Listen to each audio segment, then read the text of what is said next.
How to deal 99 million damage and place in the Million Arena. How's it, everybody? Celtic Link here. We got another Dokkan battle video for you here today.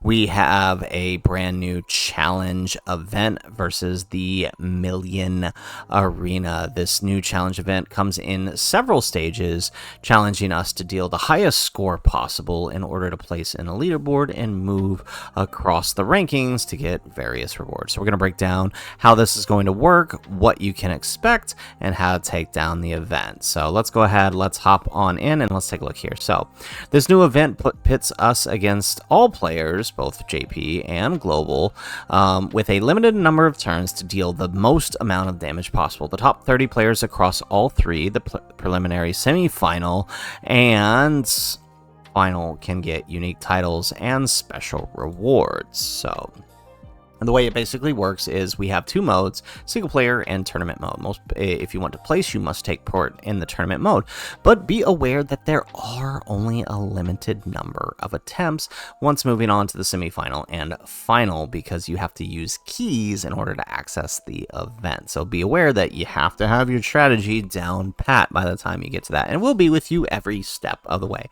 So for the preliminary period, this period is going to run from the 9th to the 15th until about 4:59 a.m. Hawaii Standard Time. During this period, you will be challenged to get the highest score possible, and they will take the first 100,000 players to enter the semi-final. Once you have been given your keys to enter the semi-finals on the 16th, you have until the 22nd to build a new high score and challenge the final stage. They will take the top 30,000 from the semifinals to enter the final. And then finally from there, if you manage to place from there, the top 30 from this final challenge will be given a special commendation and special rewards. Now, you can still get all the same amount of rewards from the single player mode if you don't really want to participate in it, because I'm going to be honest with you, it's not very free-to-play friendly, and we're going to explain why here in a second. But you can keep challenging as they add new stages. So they'll add new single-player stages as they add the semifinal and final stages.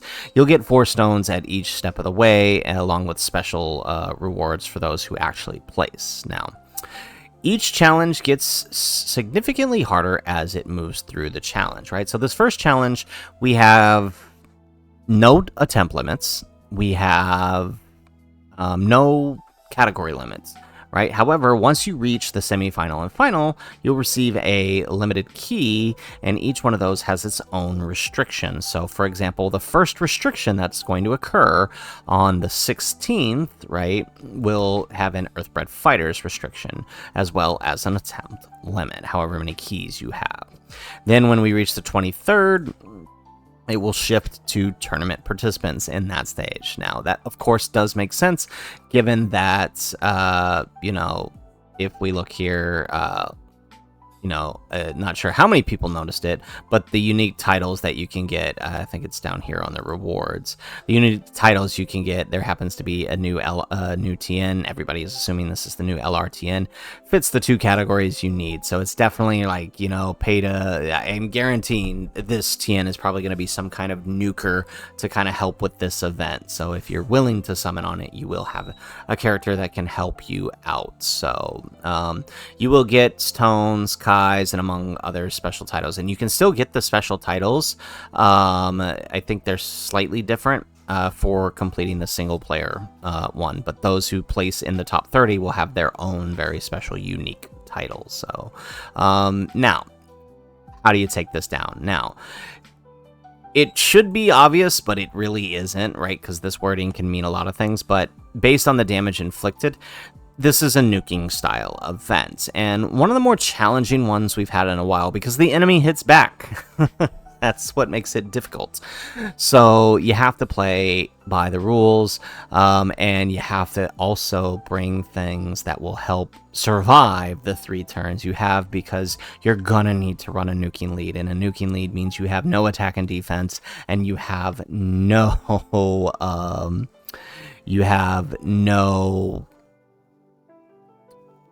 you have no HP.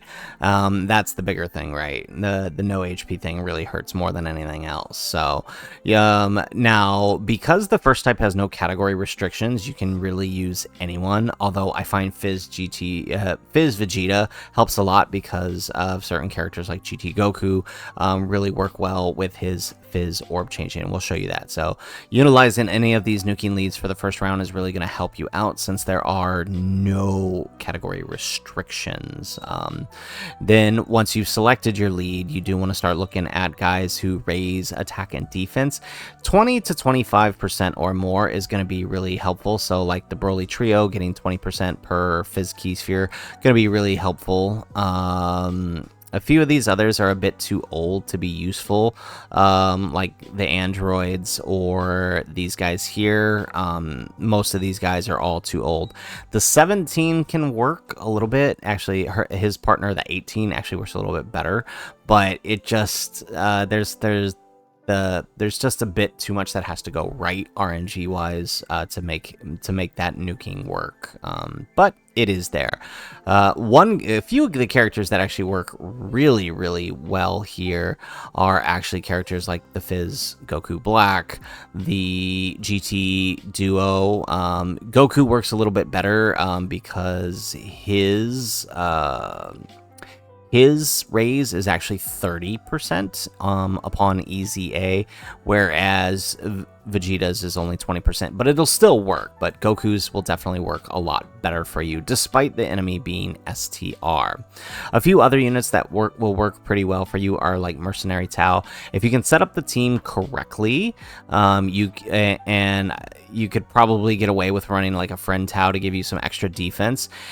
On his active skill turn, which means he has to show up turn 1, and we'll kind of explain that when we get into the actual video, he can deal a massive amount of damage that would sort of outdo some of the nukers. So the LR Mercenary Tao would actually be really good.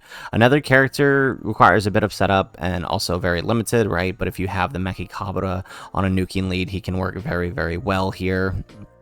But the GT Duo are definitely going to be the way to go. So we're actually going to hop into the video here now and kind of show you how to work the GT Duo strategy. So let's go ahead, let's shift over to the game and let's get this going here. So here we are in game. You can see here we have a lot of stuff going on in the stage here. We can see on the map that we have the explosions, which will deal damage, which are incredibly useful for the setup here that we're running. So we're going to go ahead and we're going to take that. We're actually going to drop ourselves below 50% HP here. And let's just get into the fight real quick, and then we'll show you the team here. But the team is basically the Fizz Vegeta's team under the and utilizing the combination of the GT Goku and the STR GT Duo, the 8th anniversary LR. They're actually very, very useful for this setup because of that additional, 80% attack they give on the standby. And since we dropped ourselves below the 50%, you can see that we're going to be able to activate their standby right away. So GT Goku is the key to this event currently. He'll probably be the key to the event as you proceed onto the preliminaries and finals as well. Maybe not the finals, because finals is tournament participants.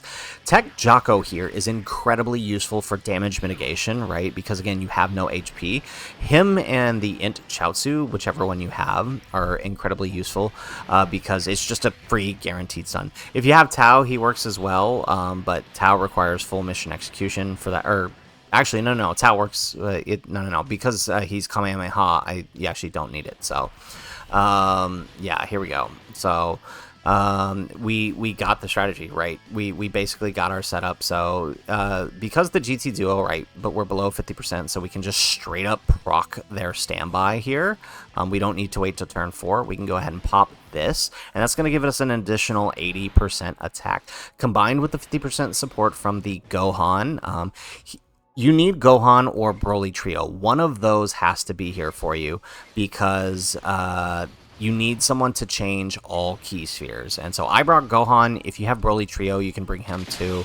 But you can see here we did get the stun last turn, and look at that, we are over 200 million here with that additional support and the full 23 keyseers, 82 million. So not quite the 99 million we wanted. It's definitely going to require you to get the additional super. So this is what I mean about it not being very free-to-play friendly, is that this is... There we go. I think this next one ought to... If we get another super, I think this does it. Yeah, 95. Okay, one more should do it. Yes. Okay, so we got our max supers with 250 million, and that should deal 99 million damage.